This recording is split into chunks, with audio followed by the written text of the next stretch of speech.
ingombajwi ba, ingombajwi ca, ingombajwi da, ingombajwi fa, ingombajwi ga, ingombajwi ha,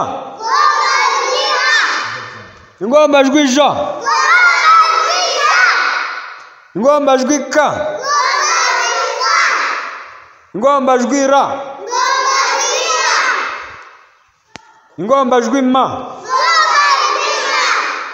ingombajwi na, ingombajwi pa, ingombajwi ra, ingombajwi sa, ingombajwi ta, ingombajwi va, ingombajwi wa, ingombajwi ya, ingombajwi za.